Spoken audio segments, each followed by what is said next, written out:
Hindu calendar ప్రకారం ప్రతి ఏడాది అశ్విని మాసంలో శుక్లపక్షంలోని పంచమి రోజున దుర్గాదేవి అమ్మవారు స్కందమాతగా దర్శనమిస్తారు.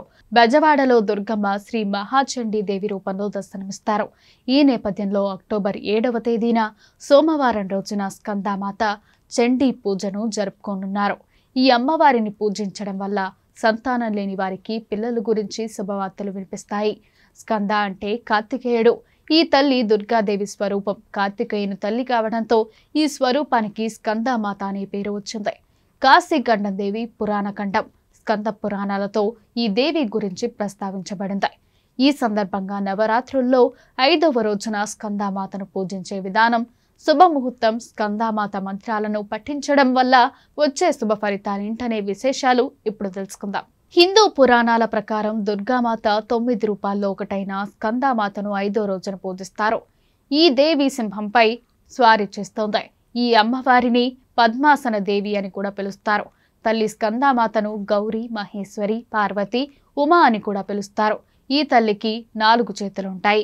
ఒక చేతిలో తన కుమారుడైన స్కందుని శిశురూపం ఉంటుంది. మరో చేతిలో అభయముద్ర ఉంటుంది. ఇది మనలో భయాన్ని తొలగిస్తుంది. మిగిలిన 2 చేతుల్లో కమల పువ్వులుంటాయి. నవరాత్రుల వేళ 5వ రోజున సూర్యోదయం కంటే ముందు నిద్రలేచి స్నానం చేయాలి. ఉతికిన బట్టలను ధరించాలి. అనంతరం దేవాలయంలో లేదా పూజ గదిలో స్కందమాత చిత్రం లేదా విగ్రహాన్ని ప్రతిష్ఠించాలి. పూజా స్థలాన్ని గంగాజలంతో శుద్ధి చేసి ఆపై పాత్రలో నీటిని నింపి కొన్ని నాణాలు వేసి పీఠం దగ్గర ఉంచి పూజను ప్రారంభించాలి. అనంతరం స్కందమాతకు కుంకుమ అర్పించి పువ్వులను నైవేద్యాన్ని సమర్పించాలి. పూజ చేసిన తర్వాత హారతి ఇవ్వాలి. వివాహం జరిగి చాలా కాలమైన పిల్లలు పుట్టలేని వారు దసరా నవరాత్రుల్లో సమయంలో 5వ రోజున స్కందమాత వ్రతాన్ని ఆచరించాలి. ఇలా చేస్తే అమ్మవారి ఆశీస్సులు లభించి సంతానం గురించి శుభవార్తలను వింటారు. ఈ రోజున మీరు పసుపు రంగు ధరించి అరటిపండు వంటి వస్తువులను సమర్పించి అమ్మవారికి ప్రసన్నం చేసుకోవాలి.